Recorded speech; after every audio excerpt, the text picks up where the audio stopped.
Good morning. On September 13th, it was reported that there was an explosion on the campus of Northeastern University in Boston, Massachusetts.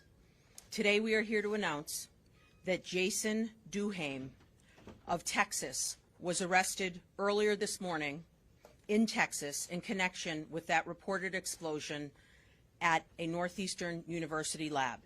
He is scheduled to appear before a United States magistrate judge in San Antonio, Texas, later this afternoon. Mr. Duhame, who at the time of this incident was employed as the new technology manager and director of the immersive media lab at Northeastern University, is alleged to have fabricated the story and then provided law enforcement with materially false and misleading information about the incident. According to the charging document, at approximately 7 p.m.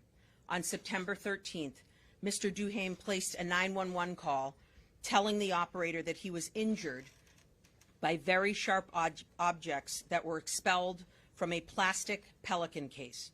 For those of you who don't know, Pelican cases are hard plastic cases that latch shut, similar to a briefcase. In that same 911 call, Mr. Duhame stated that the case contained a violent note. As we all know in Boston, Mr. Duhame's 911 call generated a significant response. A large portion of Northeastern's Boston campus was evacuated, and the Northeastern University Police Department issued numerous campus-wide alerts, one of which described an explosion on campus. Law enforcement officers from the Northeastern University Police Department and the Boston Police Department were first to arrive on scene, followed shortly thereafter by agents from the FBI's Joint Terrorism Task Force. Bomb squads from the FBI and Boston Police Department also responded in order to inspect the lab and render safe a second suspicious container reported by Mr. Duhame inside that lab. After his 911 call, Mr. Duhame allegedly reported to law enforcement, including at least one federal agent, that he had collected several packages from a mail area earlier that evening and brought them into the lab. Among the packages were the 2 Pelican cases, which he brought into a storage closet inside the lab. Mr. Duhame allegedly said that when he opened one of the cases, very sharp objects flew out and under his shirt sleeves, causing injuries to his arms. Additionally, he reported that the case contained a threatening letter directed at the lab. According to court documents unsealed today, the law enforcement officers who arrived at the scene observed the Pelican case Mr. Duhame described to the 911 operator and found it was empty and undamaged. Neither that Pelican case nor the threatening letter Mr. Duhame allegedly said was inside the case showed any indication of having been exposed to a forceful or explosive discharge of any type or magnitude. And the storage closet in which Mr. Duhame said he had opened the case appeared normal and undisrupted. Bomb technicians who entered the closet not long after Mr. Duhame's 911 call did not observe any small objects or suspicious debris on the floor or elsewhere. During the subsequent interviews with law enforcement, Mr. Duhame allegedly provided statements about the incident that were consistent with his report to the 911 operator. It is alleged that he expressly denied fabricating his story in the case, the threatening letter that he said was inside the case, and the cause of his injuries. Additionally, forensic analysis of one of the computers seized during a search of Mr. Duhame's office at Northeastern University allegedly revealed a word-for-word electronic copy of the letter stored in a backup folder. Metadata associated with this file reflected a created date and time of September 13th at 2:57 p.m., roughly 4 hours prior to when Mr. Duhame called 911 to report the explosion. Thanks to the exceptional work and partnership with the FBI, Boston Police Department, and the Northeastern University Police Department, Mr. Duhame, as we said earlier, was arrested today, charged with 1 count of intentionally conveying false and misleading information related to an explosive device and 1 count of making materially false statements to a federal law enforcement agent. This alleged conduct is disturbing, to say the least. Our city, more than most, knows all too well that a report or threat of an explosion is a very serious matter and necessitates an immediate and significant law enforcement response given the potential devastation that can ensue. Mr. Duhame's 911 call on September 13th did, in fact, generate an enormous law enforcement response and resulted in the evacuation of a large portion of the Northeastern campus and the understandable panic among many Northeastern students, faculty, and staff. And Northeastern is located in a community. The residents of Boston that live and work near Northeastern University experienced this situation as well and were afraid. Based on the alleged facts outlined in the charging document, a federal magistrate judge has found probable cause that Mr. Duhame fabricated the incident, which included a claim that the Pelican case contained sharp objects and a threatening letter directed at the lab. The complaint alleged that Mr. Duhame drafted that letter himself hours before contacting 911. His alleged actions diverted significant law enforcement resources away from essential public safety matters and caused fear and panic not only on campus, but also in the homes of the families and friends and loved ones of Northeastern student, faculty, and staff, as well as the people who live and work near Northeastern's campus. Although I cannot comment on the motive of this case specifically, I want to emphasize that violence and threats of violence of destruction, whether they are made up or intended to be real, are illegal and will be investigated and prosecuted.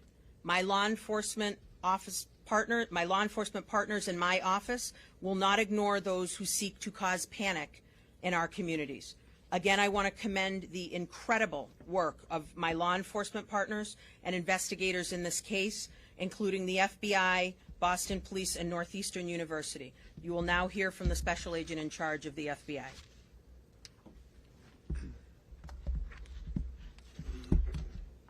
Thank you, Rachel, and good afternoon. Earlier this morning, the FBI arrested Jason Duhame, the former New Technology Manager and Director of the Immersive Media Lab at Northeastern University, for intentionally lying to us about an explosive device inside his lab, along with the threatening letter he allegedly wrote directed at the lab, and for obstructing our investigation. We took him into custody near his residence in San Antonio, Texas, without incident. In this case, we believe Mr. Duhame wanted to be the victim, but instead victimized his entire community by instilling fear at college campuses in Massachusetts and beyond. As a result of the alleged hoax orchestrated by Duhame, a massive law enforcement response ensued. Bomb technicians with the Boston Police Department and the FBI were deployed, and a large portion of the university was evacuated, but ultimately no explosive devices were found. What Jason Duhame is accused of doing is cause for concern on several levels. Throughout the course of our investigation, we believe he repeatedly lied to us about what happened inside the lab, faked his injuries, and wrote a rambling letter directed at the lab threatening more violence.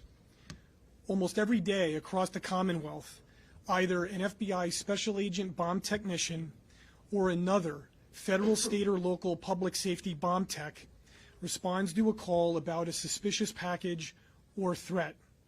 They don't do it for the money or the glory. They do it for us, to keep scores of people safe from unspeakable harm. And answering those calls leaves no room for error. Most turn out to be false alarms or hoaxes, like what happened in this case, but no call can go unanswered because in our line of work, preventing a terrorist attack or disarming a live pipe bomb or rendering safe an active improvised explosive device can be the difference between life or death. Making false threats is not some harmless prank. It's selfish, short-sighted, and a federal crime. It drains law enforcement resources, diverts us from responding to an actual crisis, puts innocent people at risk, and instills fear in the community. Hoax explosive devices and fictitious letters threatening violence cause real-world damage. The FBI takes all threats of life seriously, and so should anyone sitting behind their keyboard or staring into their phone who may be contemplating making one. Consider whether you really want to end up in handcuffs waiting for an initial appearance before a federal judge. Duhame's arrest should be a warning to everyone that this is not a game and threats like these are not a joke. If you engage in this type of behavior, no matter who you are or where you are, we will determine what you did, find you, and hold you accountable. This investigation underscores the exceptional partnership and professionalism of our Joint Terrorism Task Force members. The citizens of the Commonwealth can take comfort in the fact that we continue to work together every day at the local, state, and federal level to protect our communities from people seeking to do harm. As such, I would like to extend my sincere thanks to United States Attorney Rollins and her team, Boston Police Commissioner Michael Cox and the Boston Police Department, the Northeastern University Police Department and its chief, Michael Davis, along with the agents, task force officers, and analysts on the FBI Boston Division's Joint Terrorism Task Force. Thank you. Now I'd like to introduce the Commissioner for the Boston Police Department, Michael Cox. You know, part of our public safety duties is not only to address crime, but fear of crime. And there's no better example of that in this particular case. So on behalf of Mayor Wu and the city of Boston, you know, we're very happy and grateful for the partners that we have throughout the city, throughout the county in general, about helping us keep our citizens safe. I want to thank the men and women of Boston Police Department that worked on this case. I want to thank the Northeastern University police officers that were involved in their leadership in helping us do this, and I definitely want to thank both the FBI and the U.S. Attorney for their commitment of resources and basically commitment to the city of Boston in general in doing these things. You know, it takes a lot. These cases are not easy. They're difficult, and they're far more resources than a local police department can typically do. And so we are grateful that we have such strong partnerships here in the city to address any issue that may come up. So this should dissuade anybody out there for doing anything like this in any of our institutions in the city in the future. So with much ado here, the Chief of the Northeastern Police Department. First, I want to start off with thanking the Boston Police Department, the FBI, the U.S. Attorney. It's extraordinary effort. I want to thank the men and women of the Northeastern University Police Department. You know, this type of thing is the thing that requires a really intense collaboration, a collaboration from beginning all the way through the stages of adjudication. So that's what happened in this case. It's important to know that our law enforcement construct responds the way that it does, with the level of efficacy and care in following through on this effort. So I'm very proud of that. And again, thank you for your support of our function. Thank you. Why do you believe that he did this? Which one do you want to do? Sure. I'm sorry, the question was, why do we believe that he did this? Well, obviously, when it comes to any type of motive or potential ideology, this is still very much an active and ongoing investigation. So you mentioned that you thought he did it for attention. I'm sorry? You said you thought he did it, you wanted to be the victim. Yeah, but that's not describing necessarily motive or ideology. It's simply just what the investigation is so far borne out. It's still active and ongoing, and as more facts come out later at the stage, you know, we'll let you know. Do we believe that these are his views, or that this is just sort of a fiction that he created? You're referring to the letter? The letter, yeah. Once again, that would go down in terms of motive or ideology, so we're going to let the letter stand on its own right now as this investigation still continues. Were there any early warning signs? I understand that he worked here for some time. Was there any indication that he would act in this manner? Any references to colleagues or anything like that? Can you repeat that question? Yeah. Were there any early warning signs? I understand that he worked at Northeastern for some time before this incident happened. I'm wondering if there was any prior indication, any previous letters that he was going to do something like that. So remember, this investigation is only a few weeks old, so obviously we're not going to leave any stone unturned in terms of his history or whatnot, but as far as where we stand right now, the investigation still is active and ongoing, and we're not at that point yet. Does he have a history of doing anything similar to this in the past? Do we know that yet? I think that's pretty much the same question as we with the FBI and our local law enforcement partners are turning over every stone to see what we can find out about this individual. What we have right now is enough to have arrested him and to make the statements. I believe you also have a copy of the complaint. So to make those allegations, as we've said before, the complaint could stand as it is, or we could add new charges moving forward. But as the special agent in charge has said, we're looking into all of those things. Does he have a record, any previous convictions or charges for anything? To my knowledge, at this point, no. Somebody talked a little bit about the complexity of putting investigations like this together, which of course is understandable, but from a layman's point of view, it seems to me that it went rather quickly. What are some of the things that allowed you to move, again, from a layman's point of view, quickly to make this arrest? Well, I can say nice things about them for a moment.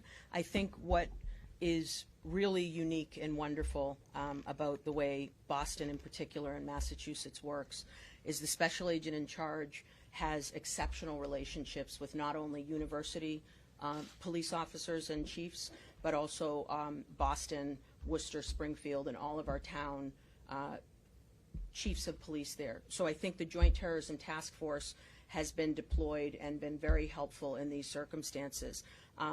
We also were here a few weeks back with respect to something that happened at Boston Children's Hospital, and again, it was the exceptional work of the FBI with the Boston Police and others to do that. But I will turn it over to the special agent.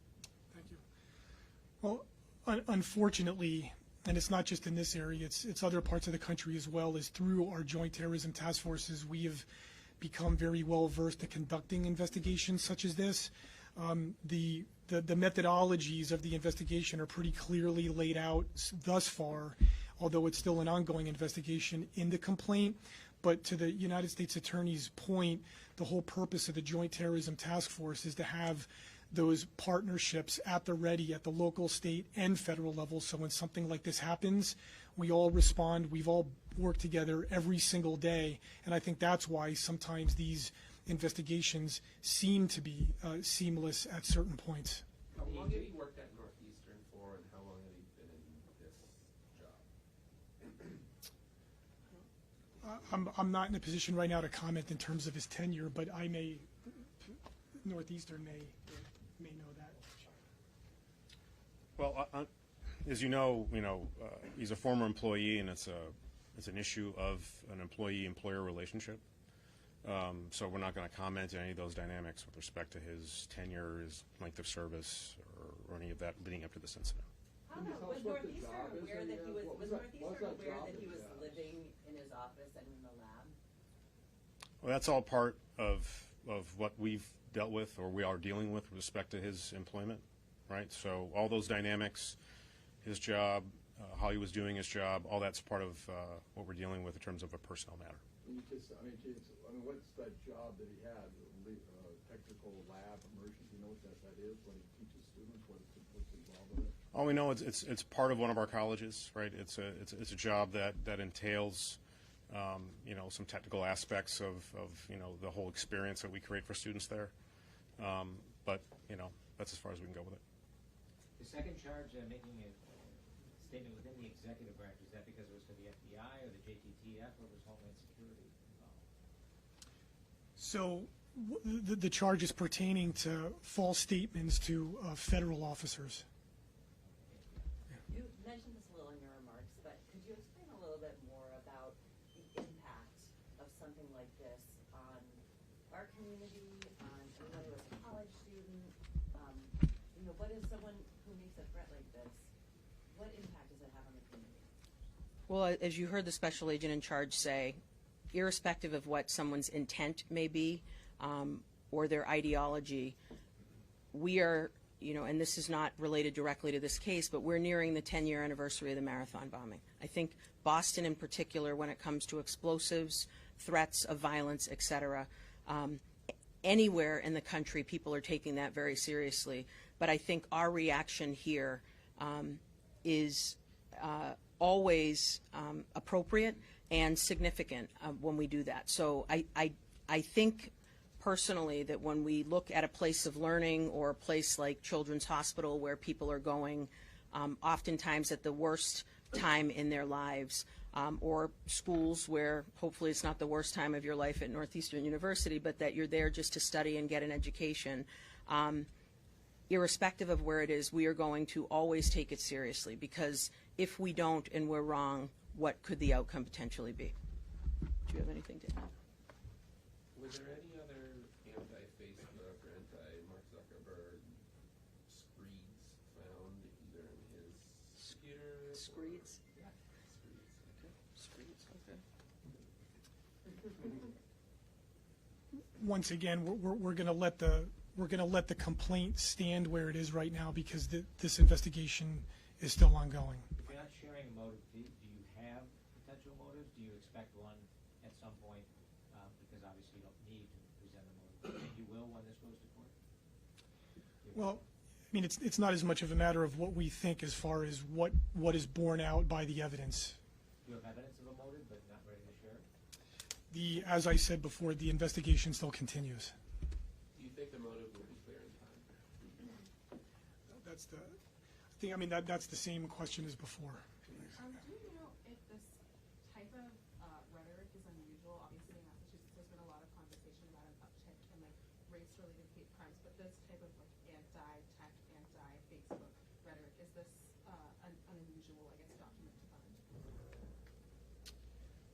As far as it being unusual, I mean, we obviously see all sorts of things in these kinds of investigations, but at this point in time, I wouldn't say necessarily that anything is more unusual than not. It's hard to put it really in context in terms of other instances that have been similar in nature. So it shouldn't be like any type of indication of a broader increase in this type of like anti-technology rhetoric? At this point in time, no. That's all the time we have for Can today. I answer? You're welcome to email me later with some questions. I wondered if these raised and movement, if you can comment on them at all. We should be, first and foremost, I had a conversation earlier, right before walking in, with the special agent in charge of Homeland Security investigations. We'll be issuing a statement very shortly after this, sir. But thank you for asking. Will you fight bail? Intend to get bail on this, or will you have an opinion on that? We have no comment on that. Thank you very very much. much.